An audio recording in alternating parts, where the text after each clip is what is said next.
My name is William Farnes, and I'll be doing my part of the presentation on the Bowl Skull Fruit Pitcher by Pablo Picasso.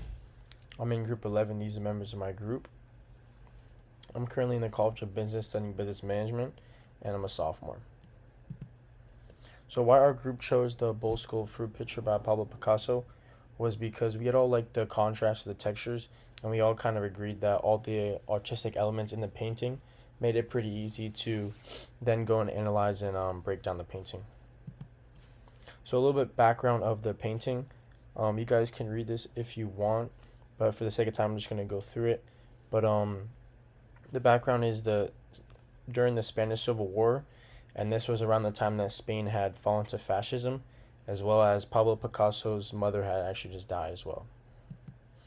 So the formal element that I chose for this to break down the painting was shape.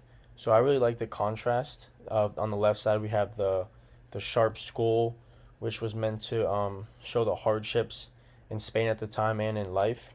And on the other side we have a lot of the more round objects. We have the round apple, the round pitcher, the round tree in the back, to kind of to show the contrast of the good things and the bad things in life.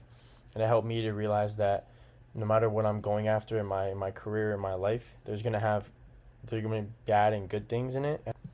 And these are the sources and citations. Thank you. Hi, my name's Alexa Esposito, and I'm going to be a freshman at FAU this fall, and I'm majoring in marketing. And one thing I noticed right away about this painting is all the different textures that Pisacco used throughout this piece of artwork. And some of the parts looked really rough, while other parts may have looked smoother. And I think this makes each object stand out more. And the element I chose was space. And space is basically how an artist arranges everything in a painting. In this piece, Pisacco puts all the objects really close together so there isn't as much empty space, and some of them even overlap each other, which I think this makes your eyes move around the painting instead of just focusing on one thing, so you really get to see the different perspectives of this piece of artwork. And I think this connects really well to marketing because of how you arrange things really matters when it comes to marketing, whether it's in a marketing ad, designing a website, creating a social media post, or even packaging for a product. And the way you put images and words can make a big difference, and based on like what catches people's attention and is more appealing to the eye. And looking at this painting reminded me that even simple objects can grab your attention if they're arranged in an interesting and different way. And overall, I really liked this piece of artwork because it shows that something ordinary can become interesting just by the way it's put together. And it definitely made me think differently about how artists use this space to tell a story. I'm Natalia Esposito, and my element is color. When I first looked at this artwork by Pablo Picasso, I saw the contrast between all of the colors. You can see the cool tone colors, the greens, the purples, the blues. You can see the dark tone in the skull, the blacks and the grays, and you can also see the vibrant warm tone colors in the front right here. As we look at the fruit and the pitcher, we can see the vibrant and so on and so forth with the cool, the warm, and the dark.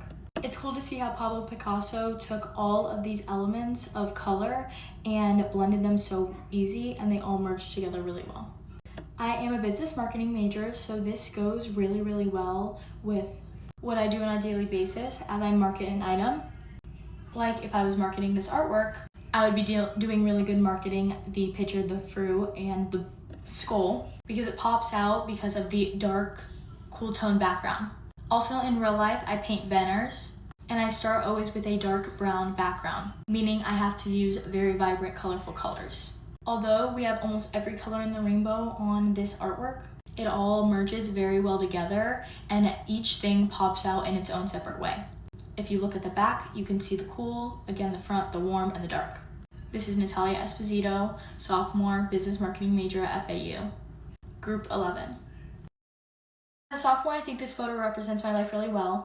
I'm moving on from some things that are dead, like my freshman dorm, but I'm growing into a new person and filling my cup with different things this year.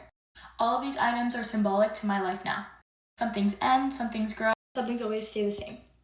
The main thing that I saw with line in this artwork here was mostly with like the bowl and the fruit and the pitcher. I think like the bowl Those like sharp, bold lines really like make the structure good, and they outline the skull good, like the fruit and just the way that it's very bold lines. We see that it really highlights the bull and shows like it's strong and powerful.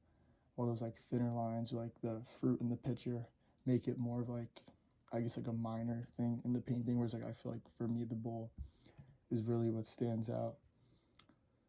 The lines have like give us like a nice balance as the viewer and show us like how like bold the thing can be. And then for me as like a finance major, I think this artwork just like shows how we can like, I guess, analyze like market trends, any like financial like trends or what we're seeing in the market, like financial statements, investment stuff.